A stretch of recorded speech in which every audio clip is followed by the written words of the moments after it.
வகுப்பு 2 பாடம் கணிதம். தலைப்பு வடிவங்கள். வணக்கம் மாணவ செல்வங்களே, அரு மற்றும் ஜெயினை சந்தியுங்கள். இன்று ஒரு சுவாரஸ்யமான விஷயத்தை கற்றுக்கொள்ள அவர்கள் மிகவும் ஆவலாக இருக்கிறார்கள். அரு கூறுகிறாள், வாருங்கள் நாம் வடிவங்களை கண்டறிவோம். ஜெயின் கூறுகிறான், வடிவங்கள் எல்லா இடங்களிலும் இருக்கின்றன, வீட்டிற்குள், பள்ளியில், ஏன் வெளியிலும் கூட. எங்களுடன் ஒரு வடிவ நடைப்பயணம் செல்ல நீங்கள் தயாரா? இப்போது அரு மற்றும் ஜெயன் வரவேற்கும் அறையில் உள்ளனர். நம்மால் ஏதேனும் வட்ட வடிவமான பொருட்களை கண்டறிய முடியுமா என்று பார்ப்போம். அரு சுவரொட்டியை சுட்டிக்காட்டி, அங்கே பார், அந்த சுவர் கடிகாரம் வட்டமாக இருக்கிறது, அதற்கு மூலைகளே இல்லை என்றாள். ஜெயின் ஒரு பிஸ்கெட்டை கையில் எடுத்து சிரித்துக்கொண்டே, ஆமாம், என் பிஸ்கெட்டும் கடிகாரத்தைப் போலவே வட்டமாக இருக்கிறது என்றான். பின்னர் அவர்கள் ஒரு பந்துடன் விளையாடத் தொடங்கினார்கள். அது உருண்டு ஓடுகிறது. வெளியில் அவர்கள் ஒரு காரின் சக்கரத்தை பார்க்கிறார்கள். ஜெயின் கூறினான், பார், அந்த சக்கரமும் இந்த பந்தை போலவே வட்டமாக இருக்கிறது.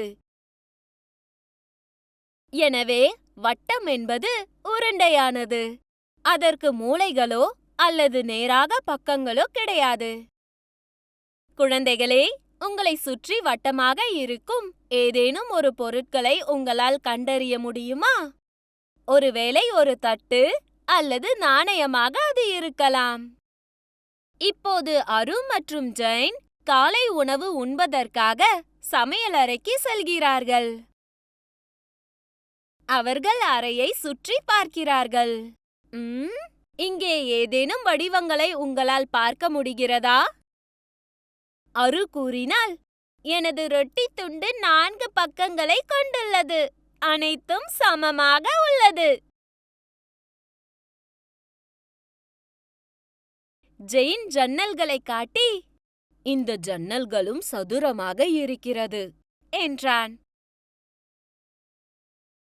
அவர்கள் தரையில் குதித்து, இந்த தரையோடுகள் சிறிய சதுரங்களாக இருக்கின்றன என்றார்கள்.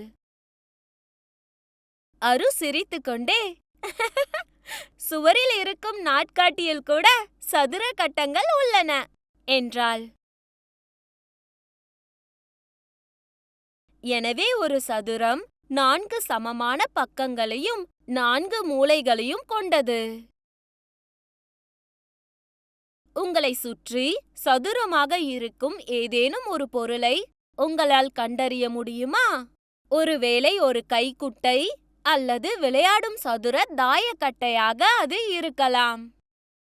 இப்போது அரு மற்றும் ஜெயின் படிப்பறைக்கு செல்கிறார்கள். அரு ஒரு புத்தகத்தை திறந்து, இந்த புத்தகம் 4 பக்கங்களை கொண்டுள்ளது, 2 நீளமானவை மற்றும் 2 குறுகியவை என்கிறாள். ஜெயின், பார், இந்த கதவும் புத்தகத்தைப் போலவே இருக்கிறது என்றான். அவர்கள் அமர்ந்து தொலைக்காட்சியை பார்த்தார்கள். அரு கூறினாள், இந்த திரையும் ஒரு செவ்வகம்தான். ஜெயின் தனது பையை சுட்டிக்காட்டி, எனது பை கூட இதே வடிவத்தில்தான் இருக்கிறது என்றான். எனவே ஒரு செவ்வகம் 4 பக்கங்களை கொண்டது. அதில் 2 பக்கம் நீளமானவை, 2 பக்கம் குறுகியவை மற்றும் 4 முனைகள் உள்ளன. உங்களை சுற்றி செவ்வக வடிவில் இருக்கும் ஏதேனும் ஒரு பொருளை உங்களால் கண்டறிய முடியுமா? ஒருவேளை உங்கள் நோட்டு புத்தகம் அல்லது உங்கள் மேஜையாக அது இருக்கலாம். படிப்பு நேரம் முடிந்த பின் அவர்கள் தோட்டத்திற்கு வெளியே செல்கிறார்கள். ஜெயின் ஒரு துண்டு பொதியப்பத்தை சாப்பிட்டுக் கொண்டே கூறினான், எனது பொதியப்பம் 3 பக்கங்களையும் 3 முனைகளையும் கொண்டுள்ளது. அரு ஒரு சாலை குறியீட்டை சுட்டிக்காட்டி, இந்த வடிவம் அப்படியே உன் பொதியப்பத்தைப் போலவே இருக்கிறது என்றாள். அவர்கள் ஒரு வீட்டை தாண்டி சென்றார்கள். அரு கூறினாள், பார், அந்த வீட்டின் கூரை முக்கோண வடிவில் உள்ளது. எனவே ஒரு முக்கோணம் 3 பக்கங்களையும் மற்றும் 3 முனைகளையும் கொண்டது. இன்று அரு மற்றும் ஜெயினுடன் ஒரு வடிவ நடைப்பயணம் சென்றோம். ஒரு வட்டம் உருண்டையானது மற்றும் அதற்கு முனைகள் இல்லை என்பதை கற்றுக்கொண்டோம். ஒரு பிஸ்கெட் அல்லது கடிகாரத்தை போல. ஒரு சதுரத்திற்கு 4 சமமான பக்கங்கள் இருப்பதை நாம் பார்த்தோம். ஒரு ஜன்னல் அல்லது ரொட்டி துண்டை போல. ஒரு செவ்வகத்திற்கு 2 நீளமான பக்கங்களும் 2 குறுகிய பக்கங்களும் இருப்பதை கண்டறிந்தோம். ஒரு கதவு அல்லது புத்தகத்தைப் போல. மேலும் ஒரு முக்கோணத்தில் 3 பக்கங்களும் 3 முனைகளும் இருப்பதை கண்டுபிடித்தோம். ஒரு பொதியப்பம் துண்டை போல. அரு கூறுகிறாள், இப்போது எதையும் உற்று பார்க்க நாம் கற்றுக்கொண்டோம். ஜெயின் கூறினான், வடிவங்கள் எல்லா இடங்களிலும் உள்ளன. சுற்றிலும் பாருங்கள். எனவே குழந்தைகளே, நினைவில் வைத்துக் கொள்ளுங்கள், வடிவங்கள் புத்தகங்களில் மட்டுமில்லை. அவை நம்மை சுற்றிலும் உள்ளன. வீட்டில், பள்ளியில் மற்றும் வெளியில். சிறந்த வேலை செய்தீர்கள் வடிவ ஆராய்ச்சியாளர்களே. தொடர்ந்து பாருங்கள், தொடர்ந்து கற்றுக்கொள்ளுங்கள். எப்போதும் புன்னகையுடனும் இரு. மீண்டும் சந்திப்போம் குழந்தைகளே. செயல்பாடு: வீட்டில் வடிவ வேட்டை. வழிமுறைகள்: உங்கள் வீட்டில் கீழே உள்ள வடிவங்களைப் போன்று இருக்கும் ஏதேனும் ஒரு பொருளை வரைந்து அதன் பெயரை எழுதுங்கள். ஒரு வட்டம் டேஷ், ஒரு சதுரம் டேஷ், ஒரு செவ்வகம் டேஷ், ஒரு முக்கோணம் டேஷ். வடிவம் வரிசைப்படுத்துதல், வெட்டு, ஒட்டுதல்.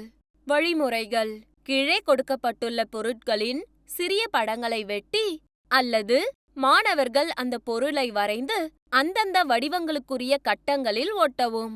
பொருட்கள்: கடிகாரம், பந்து, ரொட்டி, புத்தகம், கதவு, பட்டம், பொதியப்பம், ஜன்னல், நாட்காட்டி. வட்டம், சதுரம், செவ்வகம், முக்கோணம். கோடிட்ட இடங்களை நிரப்புக. கேள்வி 1. ஒரு டேஷ் என்பது உருண்டையானது மற்றும் அதற்கு முனைகள் இல்லை. கேள்வி 2. ஒரு சதுரத்திற்கு டேஷ் பக்கங்கள் உள்ளன. அதன் அனைத்து பக்கங்களும் சமமானவை. கேள்வி 3. ஒரு டேஷ் 2 நீளமான பக்கங்களையும் 2 குறுகிய பக்கங்களையும் கொண்டது. கேள்வி 4. ஒரு முக்கோணத்திற்கு டேஷ் பக்கங்களும் மற்றும் டேஷ் முனைகளும் உள்ளன. கேள்வி 5. ஒரு பிஸ்கெட் மற்றும் கடிகாரம் டேஷ் வடிவில் உள்ளன. கேள்வி 6. ஒரு ரொட்டி துண்டு டேஷ் போல தெரிகிறது. கேள்வி 7. ஒரு கதவு மற்றும் புத்தகம் டேஷ் வடிவில் உள்ளன. கேள்வி 8. ஒரு பொதியப்பம் துண்டு டேஷ் போல தெரிகிறது. கேள்வி 9. ஒரு புகைப்பட சட்டம் ஒரு டேஷ் அல்லது செவ்வகமாக இருக்கலாம். கேள்வி 10. ஒரு வீட்டின் கூரை மற்றும் சாலை குறியீடு டேஷ் வடிவில் இருக்கும்.